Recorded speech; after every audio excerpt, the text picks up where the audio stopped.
Tu falou em valores morais, mas os valores morais cristãos precisam do Cristo. Como fazer isso acontecer sem o Brasil virar uma teocracia? Brasil Evangélico, Pastor Jack, take 1.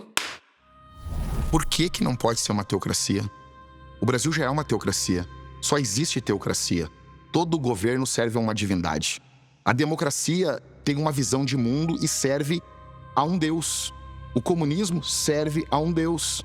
Com um risco muito alto de nos tornarmos, como eu já disse aqui várias vezes, uma teocracia.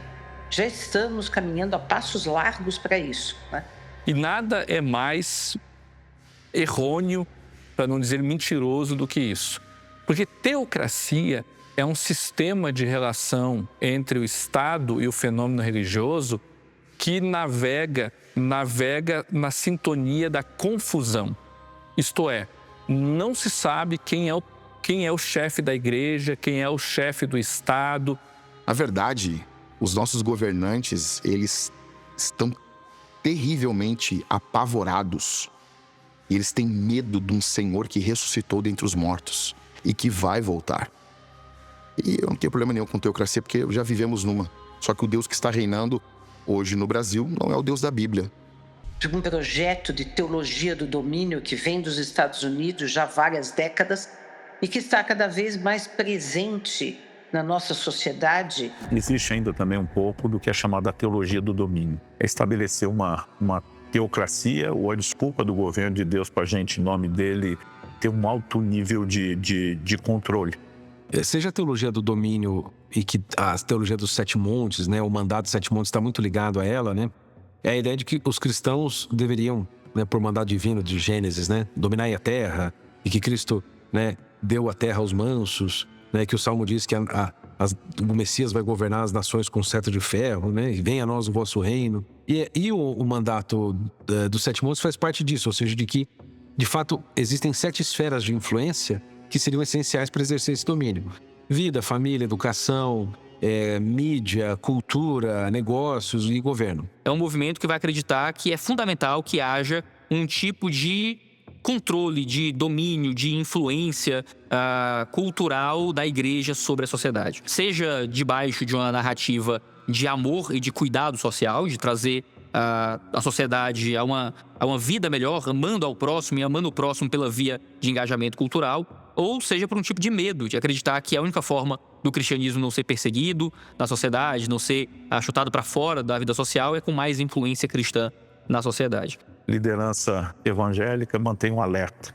Nós precisamos influenciar sem nos perder entre a distinção de influência e de controle. O que será que as pessoas acham da possibilidade de o Brasil se tornar um país evangélico? Com certeza vai melhorar, porque as pessoas vão ter mais o temor de Deus, né? O que ela falou? Que seria melhor porque viraria um país temente a Deus. Agora eu pergunto a ela, o que ela faria com gente como eu que não é temente a Deus? Certo? Então, como assim? Quer dizer, o país tem que ser temente a Deus porque um grupo de pessoas é temente a Deus? E quem não é temente a Deus? Não pode não ser temente a Deus? Passa a não ter os mesmos direitos? Esse é o perigo do país virar evangélico. Quem diz que evangélico é uma ameaça à democracia, não só está equivocado, como está de má fé. O Estado é laico, sem dúvida alguma. Isso está expresso na Constituição. É um Estado que não é governado pela Igreja. Mas também não é um Estado contra a Igreja. É um Estado que convive com a Igreja. A Igreja tem um papel relevante, não apenas na órbita espiritual, mas também na esfera da vida das pessoas, cotidiana das pessoas. O espírito da Constituição de 88, as forças vivas da nação, o constituinte originário, quando ele escreveu o que escreveu, da maneira como ele escreveu, mostra que o Estado laico brasileiro, embora ele não tenha relação de dependência, aliança, ele não estabeleça um culto confessional, ele não tem uma fé confessional, ele também colabora para o bem comum com a religião, como diz o artigo 19, inciso 1º da Constituição. Ou seja, o espírito da Constituição entrega para o Estado a obrigação de olhar com bons olhos o fenômeno religioso. E isso também é importante de nós deixarmos claro que na laicidade colaborativa brasileira não tem espaço para enxergar a religião com maus olhos. Tem comando para que a religião seja tratada com respeito e deferência no espaço público. Nesse contexto que se inserem as igrejas, dentre os organismos sociais, que se inserem instituições como o IBDR, Instituto Brasileiro de Direito e Religião, que são capazes de exercer o livre papel da manifestação das suas convicções, das suas crenças, mas também das suas opiniões em temas jurídicos, em temas políticos, em temas econômicos, em temas relevantes para a sociedade. Vendo o crescimento vertiginoso da população evangélica no Brasil, e eles crescendo a maioridade e, obviamente, votarão, porque serão eleitores, você vê que daqui em diante, eu diria, no mínimo, próximos 20 anos, não se elege um presidente no Brasil sem apoio evangélico. E, consequentemente, eu diria que o Senado, o Congresso também segue nessa toada. As tentações de Jesus foram e são tão atuais. Se prostrado me adorares, te darei esses reinos. E quando nós chegamos nessa esfera política, principalmente, que é muito sensível, nós vamos ter essas tentações de negociar a verdade ou de bater o pé e se firmar sobre os valores eternos.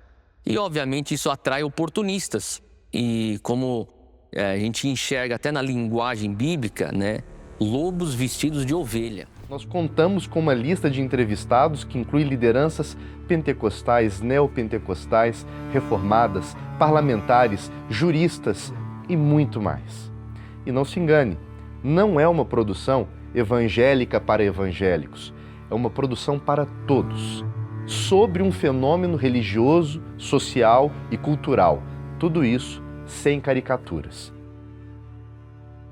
E se você está chegando agora, nós somos a Brasil Paralelo, uma mídia independente com uma missão: resgatar os bons valores, ideias e sentimentos no coração de todos os brasileiros, sem relativismos, sem colocar a realidade em segundo plano. Nosso compromisso é buscar a verdade em primeiro lugar. Nesse momento em que falo, estamos prestes a completar 10 anos de história. São centenas de documentários que vão desde o resgate da história não contada do nosso país até problemas na educação, segurança pública e tudo o que é caro para qualquer brasileiro, para as famílias. Não podemos ter medo de ouvir qualquer lado que seja. Isso seria uma inimizade com o dever de buscar a verdade. Queremos te propor um conteúdo que sirva para sua reflexão, conteúdo que desafie, que provoque, conteúdo que te faça aprender com profundidade. Porque no final, os fatos não aceitam espantalhos. Você está prestes a assistir a um documentário sobre um fenômeno que se verifica nas grandes cidades e nos interiores, nas periferias, nas universidades, presídios, hospitais, nos meios políticos, nas famílias e em tantas igrejas locais. Você vai ver de onde veio esse crescimento, vai entender como uma fé que começou ridicularizada e distante do poder se espalhou por cada canto, ocupou o rádio, a televisão, a internet e chegou ao centro da vida pública. Se você se preocupa com o tema da liberdade religiosa, com a vida dos cristãos na democracia brasileira, com certeza este documentário é para você. E antes de começar, saiba que tudo isso só foi possível porque milhares de brasileiros decidiram se tornar membros da Brasil Paralelo. São pessoas comuns que financiam diretamente o nosso trabalho e permitem que estudos e investigações independentes, como este do Brasil Evangélico, continuem existindo. Esta produção foi realizada sem nenhum centavo de dinheiro público. Ela só saiu do papel porque nossos membros assinantes tornaram isso possível. Por isso, desde já, eu quero fazer um convite para você que entende a importância desta produção. Torne-se também um membro da Brasil Paralelo.